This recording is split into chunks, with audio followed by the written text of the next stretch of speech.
नमस्कार दोस्तों।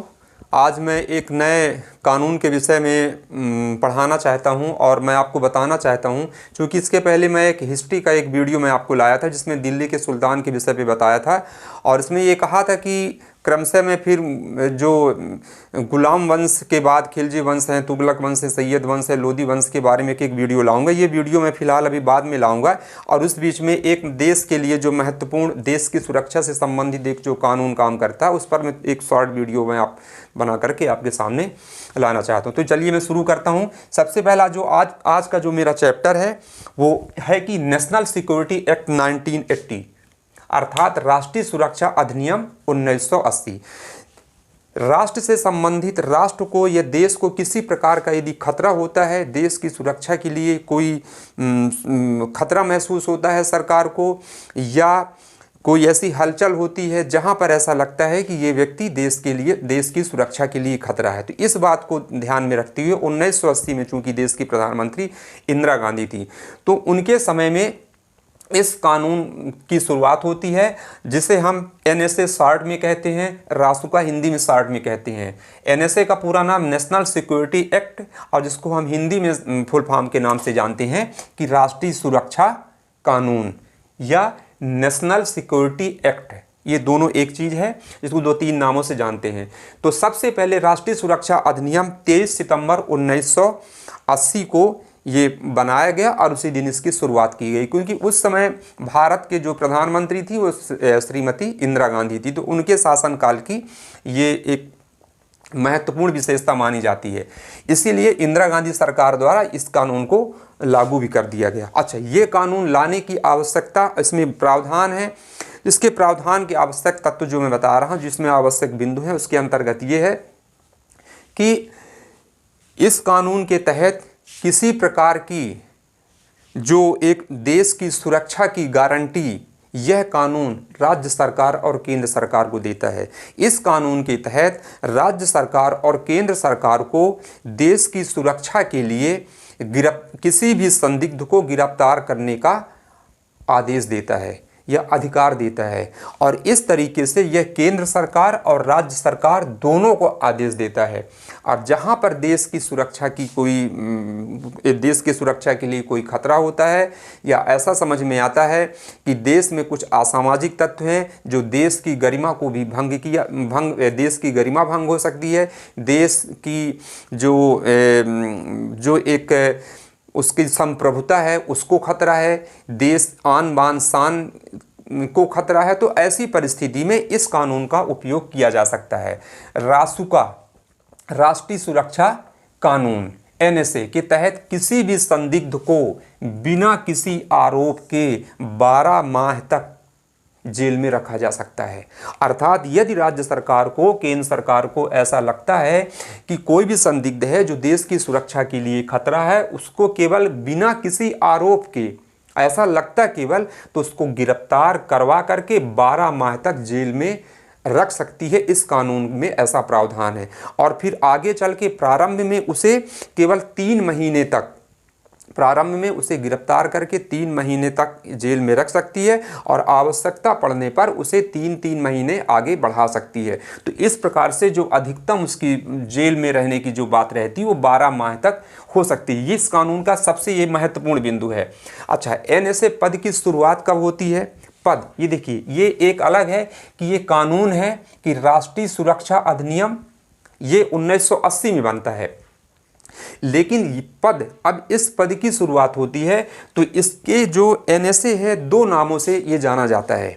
तो NSA का एक पहला जो नाम है वो कहलाता है कि पहला फुल फॉर्म है नेशनल सिक्योरिटी एडवाइजर, अर्थात राष्ट्रीय सुरक्षा सलाहकार या राष्ट्रीय सुरक्षा परामर्शदाता, जो देश के प्रधानमंत्री को परामर्श देने का काम करता है। वो राष्ट्रीय स्तर पे भी हो सकता है, अंतर्राष्ट्रीय स्तर पे भी हो सकता है।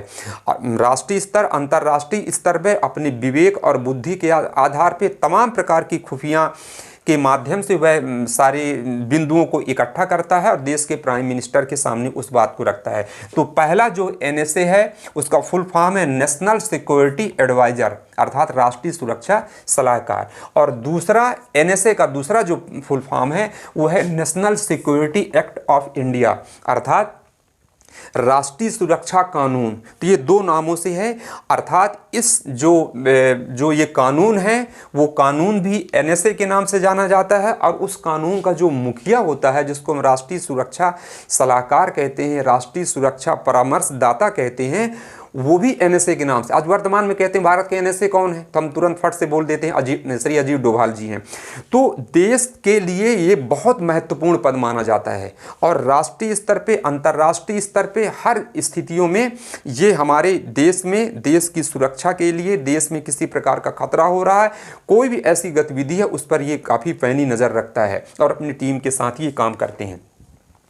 और उसमें मैं ये आपको एक बिंदु तो भी समझा ही दिया हूँ कि किस प्रकार के आधार पे इस पद की शुरुआत होती है, और इस पद के शुरुआत में ये सारे जो बिंदु यहाँ पर काम करते हैं। अर्थात पुनः मैं आपको एक बार बता देता हूँ कि राष्ट्रीय सुरक्षा अधिनियम 1980 यह एक ऐसा कानून है, देश की सुरक्षा के लिए सरकार को अधिक शक्ति देने से संबंधित एक कानून है, जो देश में केंद्र सरकार को और राज्य सरकार को भी ये प्रदान करता है। तत्पश्चात मैंने इसको 12 माह तक की अवधि जेल में उसको किसी भी संदिग्ध को रखा जा सकता है, और प्रत्येक 3 महीने के बाद उसकी अवधि को बढ़ाया जा सकता है बिना किसी आरोप लगा करके। और दोनों मैंने बता दिया कि जो एनएसए है वो पहला क्या है और दूसरा एनएसए क्या है। तो नेशनल सिक्योरिटी एडवाइज़र अर्थात मुख्य राष्ट्रीय सुरक्षा सलाहकार, और सेकंड है नेशनल सिक्योरिटी एक्ट है, वो है कि राष्ट्रीय सुरक्षा कानून।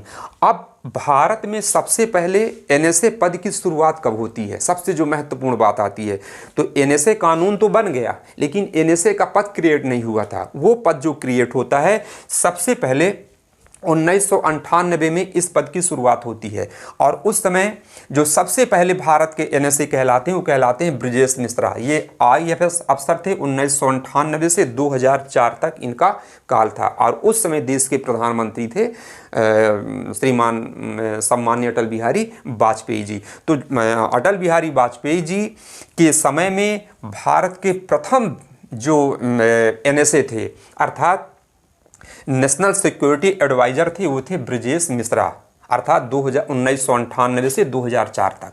दूसरे जो देश के एनएसए बनाए गए थे वो थे जेएन दीक्षित। ये भी आईएफएस अफसर थे, जिनका कार्यकाल था 2004 से लेकर के 2005 तक, और उस समय देश के प्रधानमंत्री थे डॉक्टर मनमोहन सिंह। इसके पश्चात तीसरे जो एनएसए बने थे वो थे एमके नारायणन। ये आईपीएस अफसर थे, इंडियन पुलिस सेवा से संबंधित हैं, और जिनका कार्यकाल जो रहा है 2005 से 2010 तक, 5 साल इनका कार्यकाल था, और उस समय भी देश के प्रधानमंत्री डॉक्टर मनमोहन सिंह थे। चौथे नंबर पे देश के जो एनएसए बनते हैं शिव शंकर मेनन। ये भी आईएफएस अफसर थे, जिनका काल कहलाता है 2010 से 2014 तक, और यहाँ भी देश के प्रधानमंत्री लगातार दूसरी बार यूपीए सरकार के जो प्रधानमंत्री थे वो थे डॉक्टर मनमोहन सिंह। और पांचवें और अंतिम जो एनएसए हैं वो हैं अजीत डोभाल जी। ये आईपीएस अफसर हैं इंडियन पुलिस सर्विस के, जिनका कार्यकाल 2014 से प्रारंभ हुआ है और वर्तमान में आज तक ये चल रहा। काफ़ी चर्चित नाम है। हर प्रकार के जो देश में ऐसी बहुत सारी गतिविधियां आई हैं जहां पर इनका विशेष योगदान रहता है सुरक्षा के मामले में, चाहे वो पाकिस्तान के ऊपर किसी प्रकार का एयर स्ट्राइक हो या चाइना से संबंधित जितने प्रकार के जो सरहद की जो सीमाएं रही हों, या अन्य प्रकार के आंतरिक अपने देश के अंदर जो सुरक्षा से संबंधित जितने प्रकार के बिंदु रहे हैं, सब यही योजनाएं बनाते हैं और इस काम के लिए देश के चाणक्य से कम नहीं माने जाते हैं। तो इस प्रकार से, और हाँ, यहाँ पर जो पाँचवें जो एडवाइज़र नेशनल सिक्योरिटी एडवाइज़र बने हैं अजीत डोभाल जी 2014 में, और जब देश के प्राइम मिनिस्टर बनते हैं मिस्टर नरेंद्र मोदी जी, तो उन्होंने तुरंत बाद से ही अजीत डोभाल को अपने देश का नेशनल सिक्योरिटी एडवाइज़र नियुक्त कर लिया है।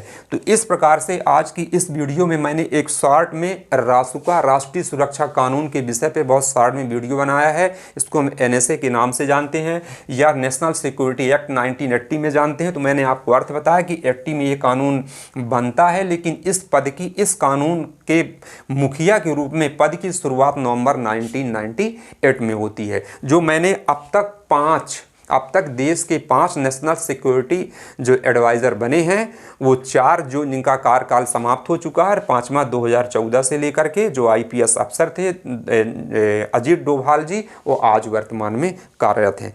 आज इस वीडियो में इतना ही, और अगली वीडियो में मैं नए चैप्टर के साथ पुनः आपके सामने आऊँगा। इसके लिए धन्यवाद।